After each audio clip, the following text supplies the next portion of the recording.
I'm not asking for a favor, Rachel, my dad said, his voice colder than I remembered. I'm asking you to do your job. The words stung more than I expected. For a moment, I couldn't respond.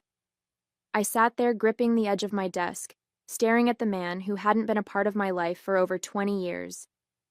His expression was hard, his tone even harder, and I couldn't decide if it was anger or desperation I heard in his voice.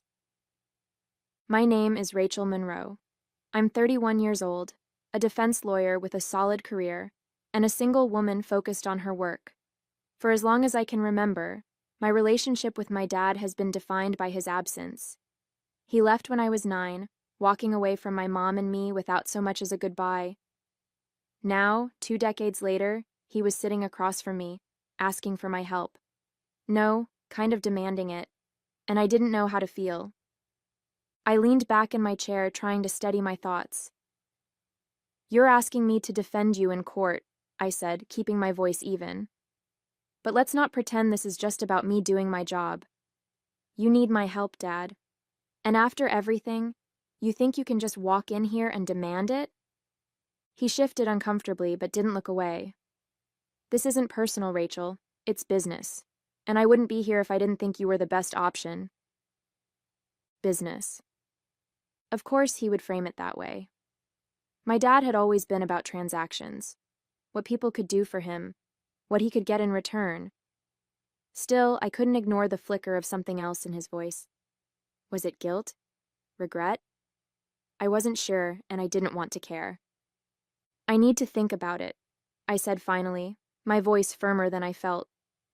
If you'll excuse me, I have other clients waiting. He nodded stiffly and stood, smoothing his suit jacket. Take your time, he said, though his tone implied the opposite. But remember, Rachel, I'm fighting for my life here. As soon as he walked out, the tension in the room lingered. I stared at the empty chair he'd just vacated, my thoughts a mess. It wasn't the first time I'd faced a challenging case, but this wasn't just about legal strategy.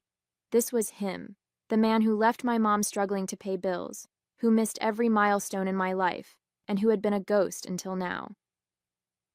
That night, I called Jessica, my mentor and the closest thing I had to a maternal figure since my mom passed.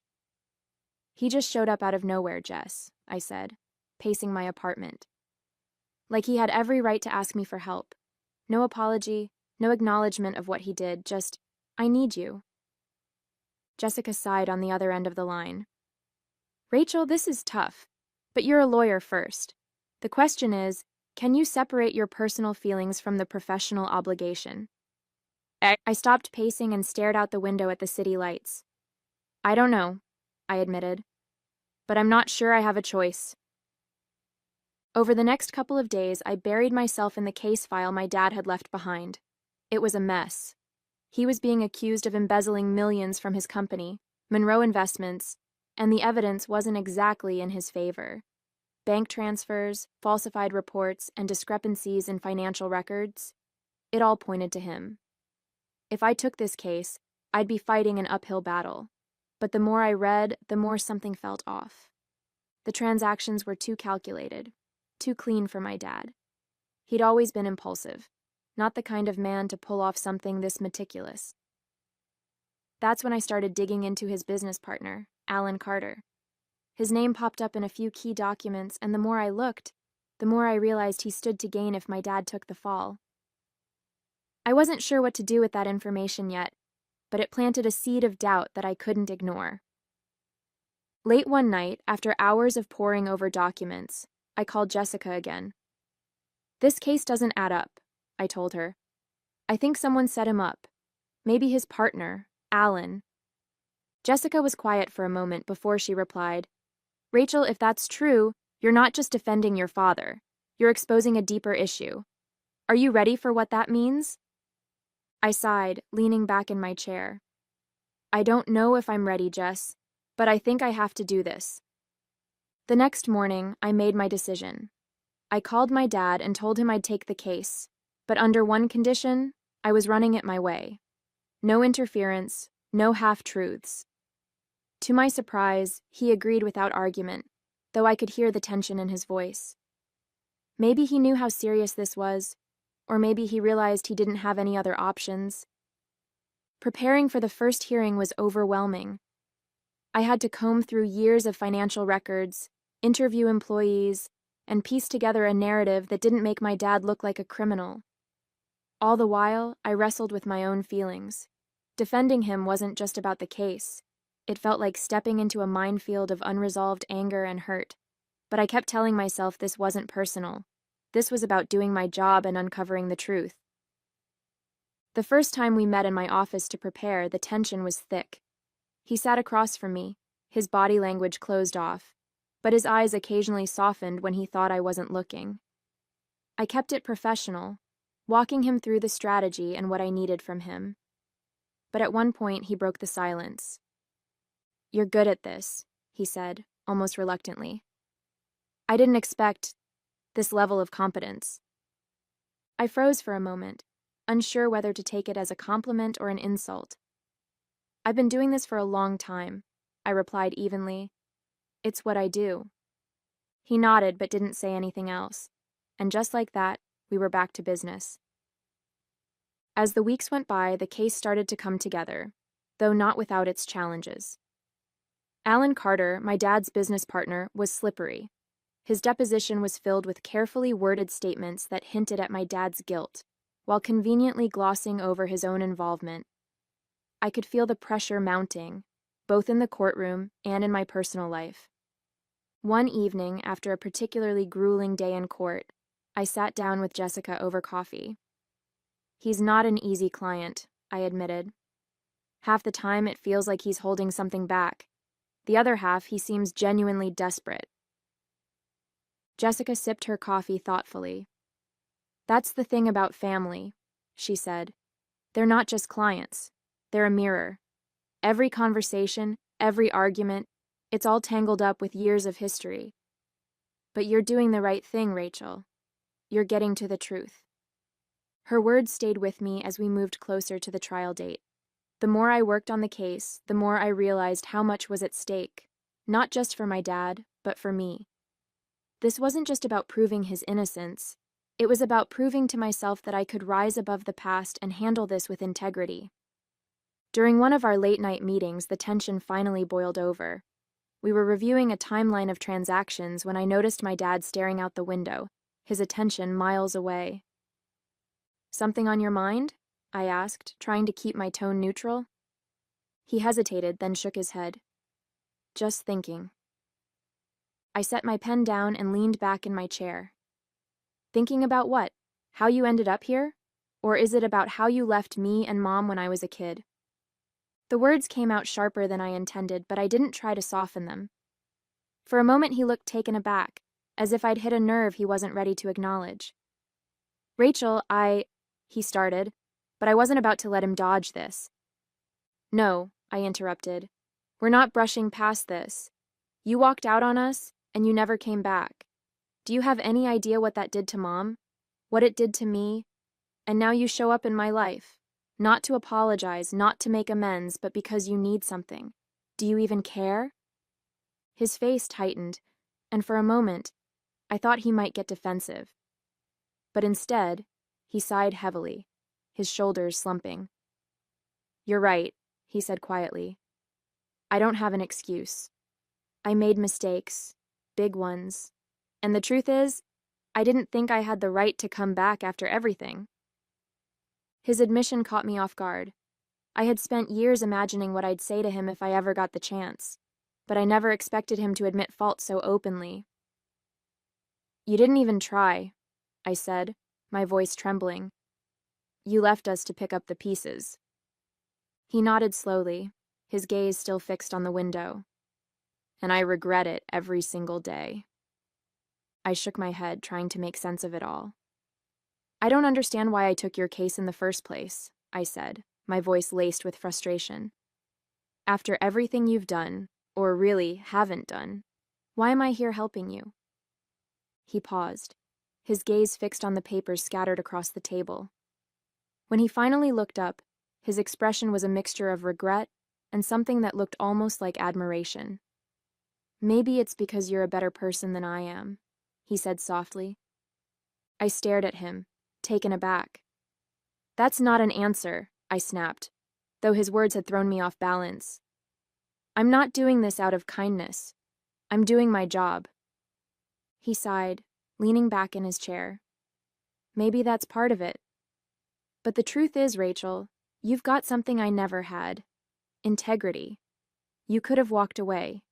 You had every right to. But you didn't. Because you have something I lost a long time ago. You actually care about doing the right thing, even when it's hard. I leaned forward, narrowing my eyes. No integrity? Are you saying you're guilty of this case too? My voice was sharp, cutting through the tense silence.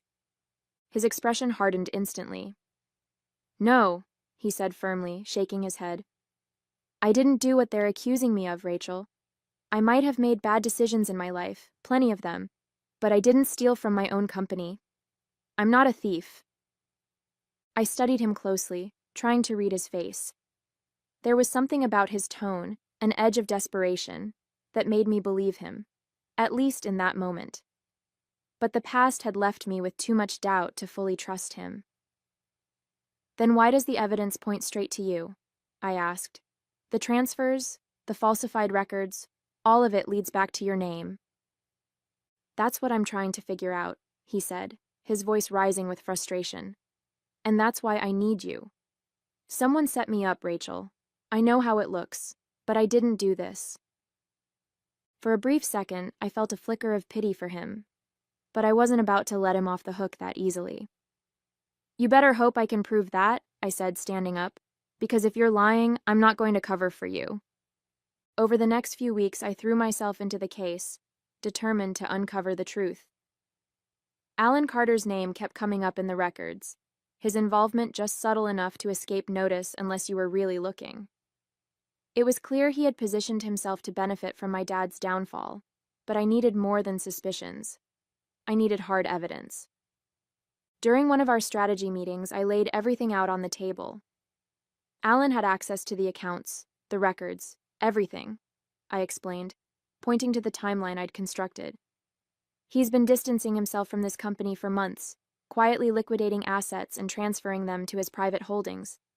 If we can prove he had motive and opportunity, we can shift the focus away from you. My dad listened intently, a rare moment of silence from a man who usually had something to say. Do you really think he's behind all this? He asked, his voice cautious. I do, I replied. But it's not about what I think, it's about what I can prove. And if Alan is as smart as he seems, he's covered his tracks well. It's going to take more than circumstantial evidence to clear your name. The turning point came during a pre-trial deposition. One of Alan Carter's employees, a senior manager named Ellen Price, was called in to provide testimony. At first, her answers were routine, calm, composed, and not particularly revealing. But as I pressed her about the financial discrepancies and Alan's involvement, I noticed her demeanor shift. She started glancing toward the door, her voice faltering ever so slightly. Finally, I decided to take a chance. Ms. Price, I said, my tone firm but not accusatory. Is there anything you'd like to share about Mr. Carter's role in this situation?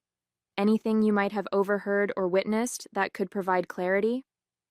She hesitated, visibly torn. The room was silent, save for the faint scratching of the court stenographer's pen. Then, with a deep breath, she said, There was a phone call, a couple of months ago. I overheard Mr. Carter saying, Michael is the perfect scapegoat. Her words were barely above a whisper, but they hit like a thunderclap. I exchanged a quick glance with my co-counsel. Did you report this at the time? I asked. Ellen shook her head. No, I didn't think it was my place, but it's been bothering me ever since. I didn't know if it was relevant until now. While her testimony was a crucial breakthrough, I knew it wasn't enough on its own. We needed something concrete, material proof to back her claims. Without it, Alan could easily argue that her account was hearsay or a misinterpretation.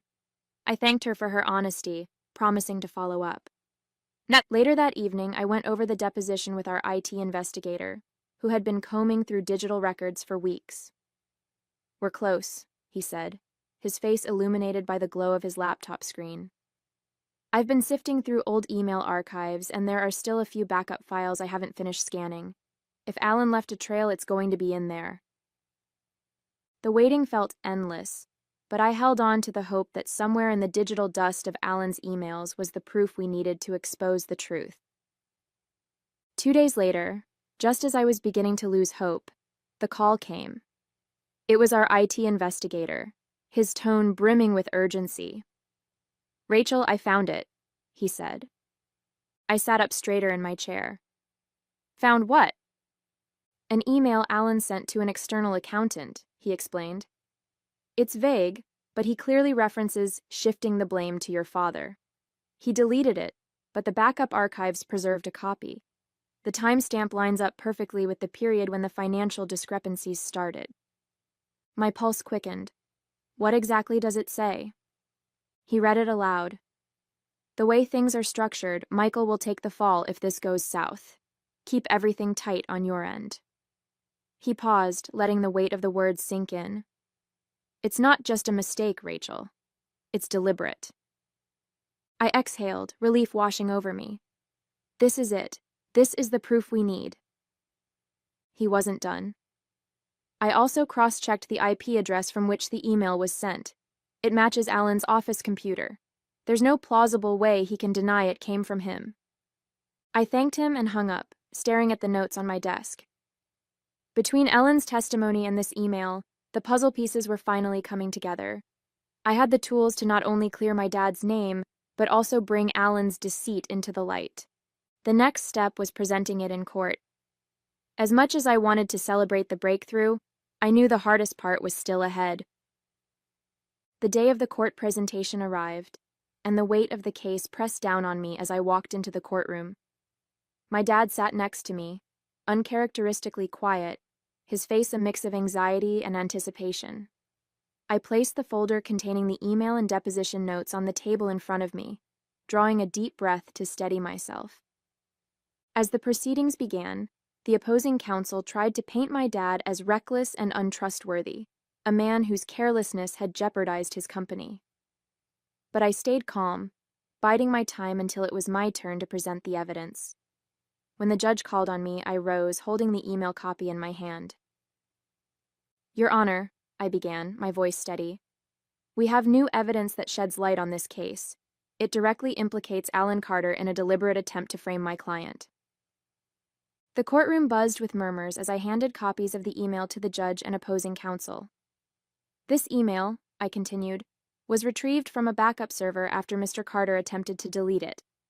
In it, he clearly outlines a plan to shift blame onto my client, Michael Monroe, should the financial discrepancies come under scrutiny."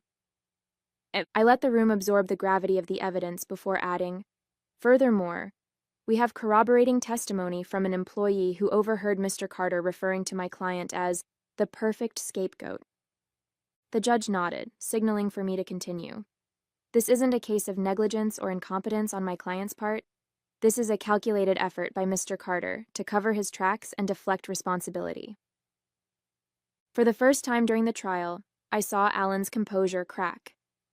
He shifted uncomfortably in his seat, glancing nervously at his attorney. My dad, on the other hand, looked at me with something I hadn't seen in years: respect. As the judge reviewed the evidence and listened to closing arguments, the tension in the courtroom was palpable. I kept my focus on the judge's expression, searching for any sign of where things might be headed. When the gavel finally struck, signaling an adjournment, I let out a breath I didn't realize I was holding. "The court finds sufficient grounds to shift its focus to the allegations against Mr. Alan Carter," the judge declared. "The trial concerning Michael Monroe is adjourned indefinitely, pending further investigation of the new evidence provided." A wave of murmurs rippled through the room. My dad turned to me, his expression unreadable. For a moment, he looked like he might say something, but he didn't. Instead, he simply nodded, as if acknowledging everything I'd done. In the days that followed, the charges against my dad were formally dismissed. The focus shifted entirely to Alan, who quickly found himself at the center of a full-blown investigation. The media caught wind of the story, and headlines about Alan's alleged misconduct dominated the news. For the first time, my dad was free of the cloud of suspicion that had hung over him for months. But for me, the victory felt complicated. Clearing his name had been my goal, but it also brought back memories and emotions I wasn't prepared to deal with. The evening after the charges were dismissed, my dad and I met in my office. He had asked for a meeting, his tone uncharacteristically soft when he called. As he walked in, I noticed how different he looked, less guarded, almost vulnerable. He took a seat across from me, the silence stretching as he seemed to search for the right words. "I wanted to thank you," he began, his voice low, "for everything you've done. I don't know if I deserve it, but I'm grateful." I leaned back, folding my arms. "You don't have to thank me. I did what I was supposed to do as your lawyer." He flinched slightly at my tone, but he nodded. "You were more than just my lawyer. You saved my life, Rachel. And you did it despite everything I put you through. I didn't deserve that kind of loyalty." I studied him for a moment, trying to gauge his sincerity. "It wasn't loyalty," I said finally. "It was about doing what was right. And honestly, it wasn't for you. It was for me. To prove that I could rise above all the things you failed to be." His shoulders slumped, the weight of my words settling over him. "I wish I could change the past," he said quietly. "I wish I'd been there for you and your mom, but I can't. All I can do is tell you how proud I am of the person you've become, even if I didn't have a hand in it." For a moment, I felt a flicker of something I hadn't expected. Sympathy. But it didn't erase the years of absence and pain. "I don't need your pride," I said, my voice steady. "I needed a father. And I didn't have one when it mattered most." He nodded, unable to argue. "I hope someday you'll find it in your heart to forgive me."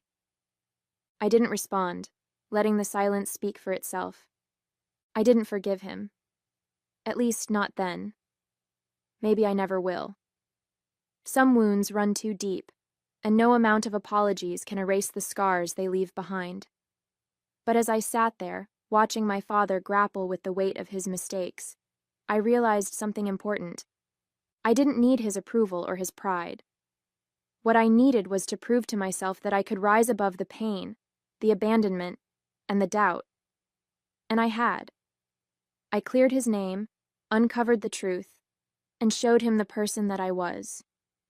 As he left my office that day, I stayed behind for a moment, letting the quiet settle around me. I wasn't the little girl he had walked away from anymore. I was Rachel Monroe, a woman who had fought for her own worth, and I felt proud of myself. Hey there! Did you like the story? If you did, don't forget to hit the like button and subscribe to the channel. It helps us a lot and makes sure you won't miss out on more great stories we share here. Thank you for watching, and we'll see you in the next one.